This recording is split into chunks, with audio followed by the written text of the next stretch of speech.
దొండకాయ, బెండకాయ, గుండెకాయ. Welcome to my channel. ఈరోజు నా ఛానల్లో మీకు చేసి చూపించాలనుకునేది నేను సొరకాయ చట్నీ. సింపుల్ అండ్ టేస్టీగా ఉంటుంది. దీనికి కావాల్సిన ఇంగ్రీడియంట్స్: ఒక హాఫ్ కేజీ సొరకాయ ముక్కల్ని శుభ్రంగా ఆ పైన మొత్తం పీల్ చేసేసి శుభ్రంగా కట్ చేసి పెట్టుకోవాలి. తర్వాత దీంట్లోకి కావాల్సింది పచ్చిమిర్చి, జీలకర్ర, ఎల్లిపాయలు, కొత్తిమీర, పసుపు, ఉప్పు, చింతపండు శుభ్రంగా కడిగి నీళ్ళలో నానబెట్టుకున్న. ఓకే, ఇప్పుడు మనం ప్రాసెస్లోకి వెళ్ళిపోదాం.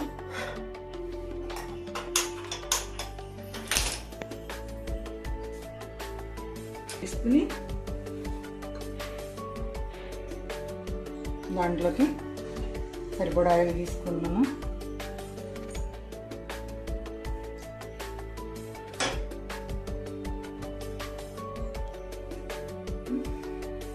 ఇప్పుడు దీంట్లోకి మనం జీలకర్ర వేసుకున్నాం.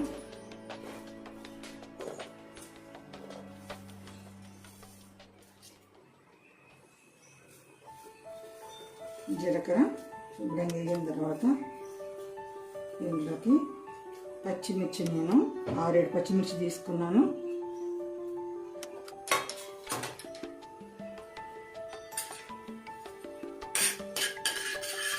మంచిగా వేగాలి.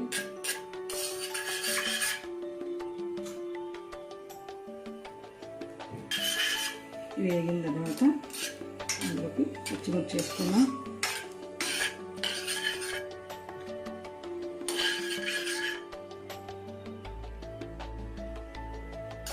ఆయిల్ ఇది పచ్చిమిర్చిలోకే కాకుండా సొరకాయలకు కూడా ఇది సరిపోద్ది. మళ్ళీ నూనె వేసుకునే పని లేదు మనకి. రెండిట్లో సరిపడా వేసాను.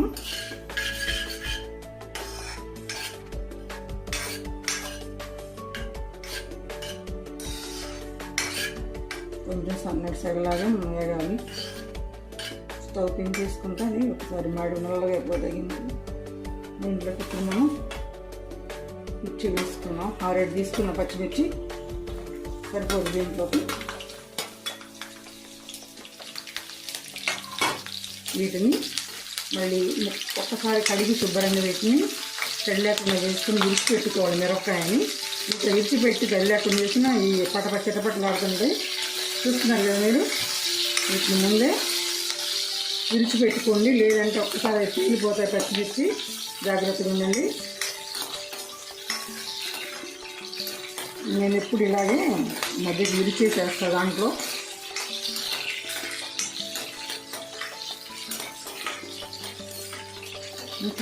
వేగిపోయి వైట్ కలర్ వచ్చేస్తుంది. వేగిపోయి పచ్చిమిర్చి అనిపిస్తుంది కదా మీకు. ఇలా వేయించేసుకోండి, లేదంటే మళ్ళీ పచ్చి వాసన వచ్చింది, పచ్చిమిర్చి వాసన. దీంట్లో ఇప్పుడు కొంచెం కొత్తిమీర,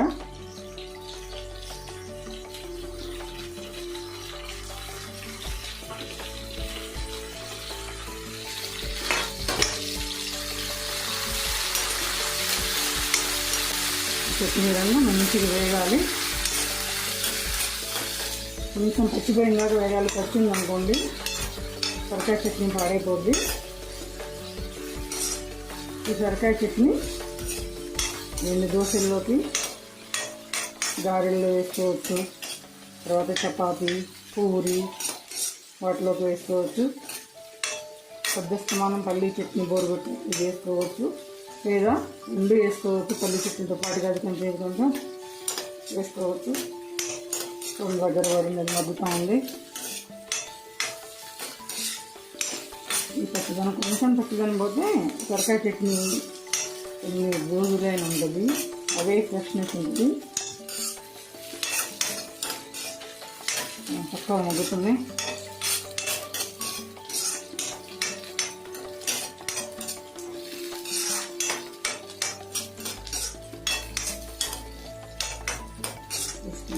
చక్కగా మగ్గిపోయినాక దీన్ని వేరే ప్లేట్లోకి తీసేసుకుందాం. తగ్గించుకోండి స్టవ్ తగ్గించేసి దీన్ని ప్లేట్లోకి తీసేసుకోండి. ప్లేట్లో తీసుకున్నాం. ఇంకా సొరకాయ ముక్కలు అప్పుడు తీసుకున్నాం. ఆయిల్ కానీ మాకండి దాంట్లోకి ఈ ముక్కలు తీసుకున్నాక దీని సైడ్ గురించి వేయండి. కొంచెం ఆయిల్ అంతా కడాయిలో వెళ్ళిపోద్ది. ఓకే, పక్కన పెట్టేసి ఇప్పుడు దీంట్లో సొరకాయ ముక్కలు వేసుకుందాం. కొంచెం సొరకాయ పచ్చడి లాంటిది అయితే కొంచెం ముదిరినా కూడా చేసుకోవచ్చు, మంచిగా ఉంటుంది. లేత సొరకాయ అనుకోండి గుజ్జులాగా పేస్ట్ లాగా అయిపోద్ది. కొంచెం ముదిరికాయ అయినా దీనికి చేసుకోవచ్చు.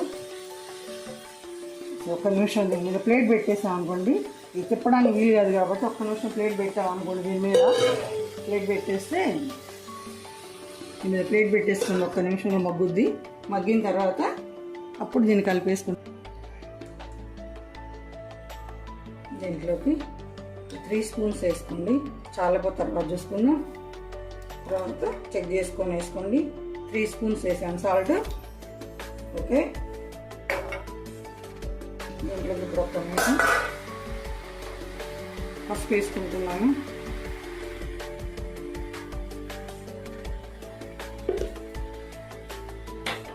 ఒక్క 2 మినిట్స్ వదిలేద్దాం, కొంచెం ముక్కల దగ్గరకు వస్తాయి. ఒక 2 మినిట్స్ తర్వాత మధ్యలో ఒక్కసారి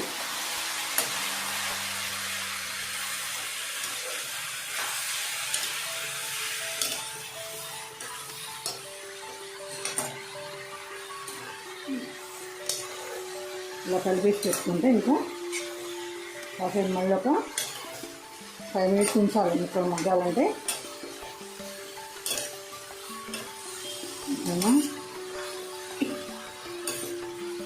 ఇంకా కలిపేసాను. ఇంకా దీన్ని ఇప్పుడు మూత పెడదాం. ఇంకా మళ్ళీ మధ్యలో ఒక్కసారి కలిపేసుకుంటూ ఒక 5 మినిట్స్ ముక్కలు మగ్గిన దాకా చేసుకోవాలి.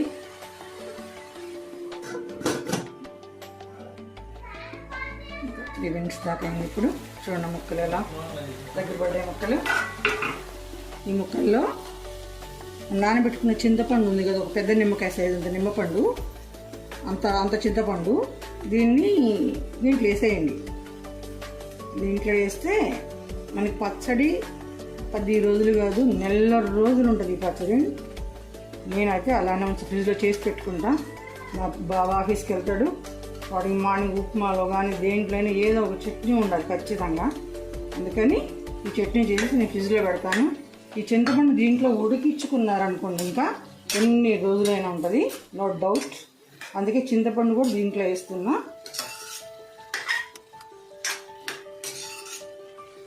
చింతపండు కూడా దీంట్లో వేసాను.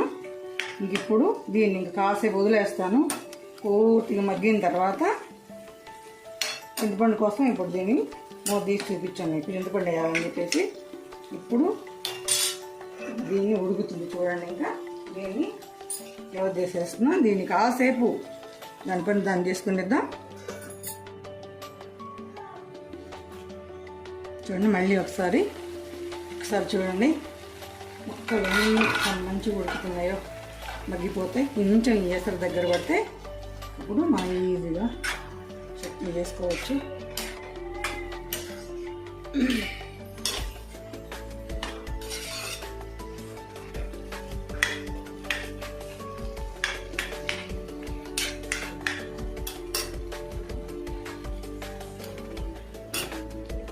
ఓకే, మళ్ళీ కాసేపు ఉంచుదాం.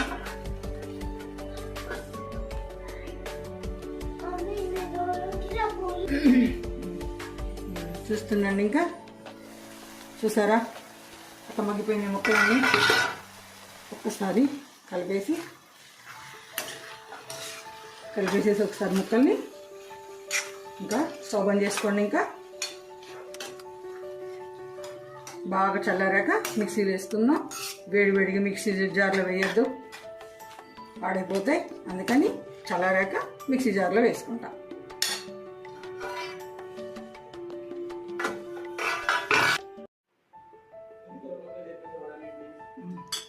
ఇంకా చల్లారిపోయినాయి. సొరకాయ ముక్కలు మొత్తం చల్లారిని, పచ్చిమిర్చి చల్లారింది. పచ్చిమిర్చి వేసేసుకోండి. తర్వాత ఉల్లిపాయలు కూడా వేసుకోండి. ఫస్ట్ ఒక తిప్పు తిప్పేసేద్దాం ముందు మిర్చిని.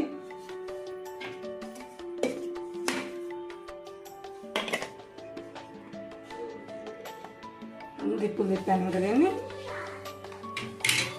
దీంట్లో ఇప్పుడు కచ్చపచ్చ అయినాయి. ఇప్పుడు అవి కనిపిస్తున్నాయి దీంట్లో సరికాయలు.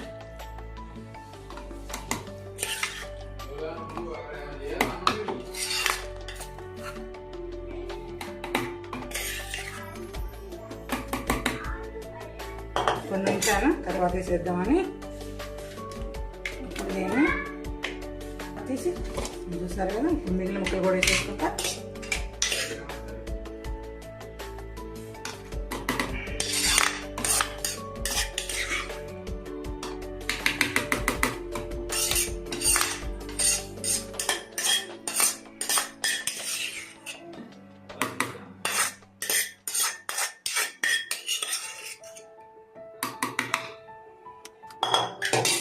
ఇప్పుడు ఇంకా మనకి ఎలా కావాలో అలా చట్నీ చేసుకుందాం. చూద్దాం. ఇంకా మిక్సీ పెట్టడం అయిపోయింది. చూడండి, ఇంకా మరి పేస్ట్లా కాకుండా మంచి అన్నాలు కూడా వేసుకొని తినొచ్చు. మీకు ఇంట్రెస్ట్ ఉంటే దేంట్లో కానీ తినొచ్చు. చూసారు కదా, సొక్క చట్నీ రెడీ అయిపోయింది. ఇంకా దాన్ని కొంచెం ఆడేసి తాలింపు పెట్టేసుకుందాం. ఓకేనా, సరిపోద్ది. దాంట్లో కొంచెం తాలింపు మీద చేసుకుందాం. అన్నీ కలిపి పెట్టుకుంటాను నేను ఎప్పుడు. కొంచెం చాలు.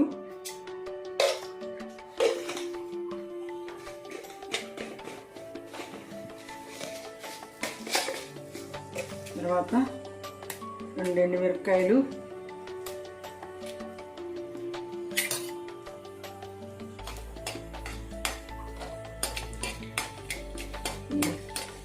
మీద పెట్టండి. వేగుతానన్నీ సిమ్లో పెట్టేసుకోవాలి. అయిపోయింది.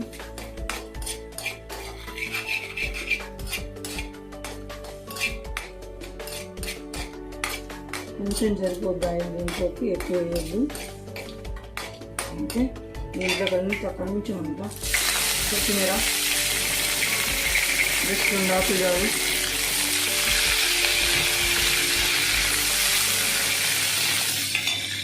దాంట్లో కొంచెం ఇంగువ, చిటికెడు ఇంగువ,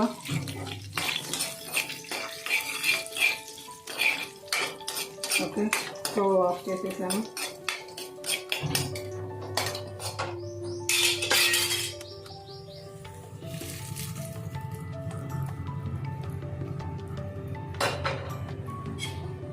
ఓకేనా,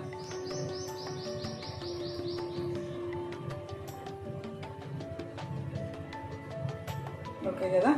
దీన్ని కలిపేసుకొని ఇంకా దోశలో కానీ, చపాతీ, దోశలు, పూరి, అవసరమైతే వడలో కానీ, ఫైనల్ అన్నం కూడా తినొచ్చు. సూపర్ టేస్టీగా ఉంటుంది.